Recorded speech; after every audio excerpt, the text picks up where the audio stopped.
Music by DJ Guddu राज। सुन लगे हमर प्यारी बहिन, हाँ सुन लगे हमर प्यारी बहिना पापा के दुलारी गे। सुन लगे हमर प्यारी बहिना भैया के दुलारी गे। राखी बनाई गीत देबो तोरा 500 टाका दे। राखी बनाई गीत देबो तोरा 500 टाका दे। सुन लगे हम प्यारी बहिना पापा के दुलारी गे। सुन लगे हम प्यारी बहिना मम्मी के दुलारी गे। राखी बनाई गीत देबो तोरा 500 टाका दे। राखी बनाई गीत देबो तोरा 500 टाका दे। पापा के दुलारी गे प्यारी बहिन, मम्मी के दुलारी गे। presented by Maa Sharde recording studio.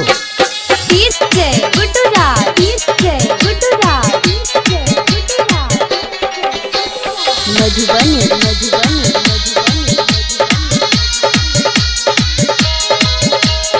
चांद समत छो हर चेहरा लाखों में छाए गे।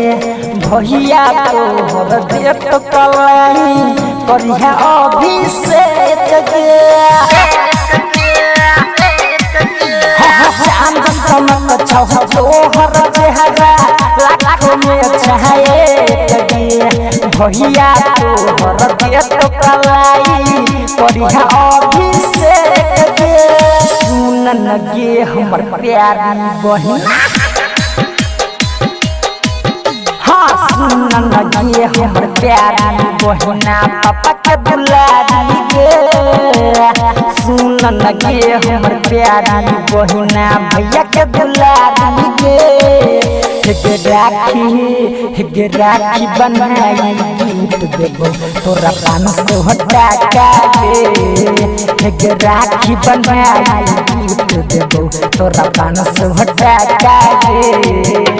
सुन लगे हमर प्यारी बहिना पापा के दुलारी गे। प्यारी बहिन, मम्मी के दुलारी गे।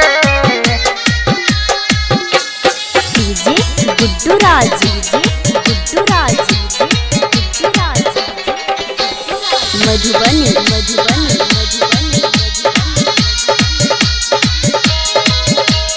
भाई बहन के सुन के बहिना पापा मछै त्योहार गे। जन्म जन्म के बांधल रिश्ता अपन जुटल प्यार गे। भाई बहन के सुन के बहिना पापा मछै त्योहार गे। जन्म जन्म के बांधल रिश्ता अपन जुटल प्यार गे। सुन लगे हमर प्यारी बहिन, सन काहे कहो सुन के बहना छही पापा के दुलारी गे। राम उदगार कहो सुन के बहना छही भाई के दुलारी गे। राखी बनाई गीत देबो तोरा 500 टाका दे। राखी बनाई गीत देबो तोरा 500 टाका दे। सुन लगे हमर प्यारी बहिना presented by Maa Sharde recording studio.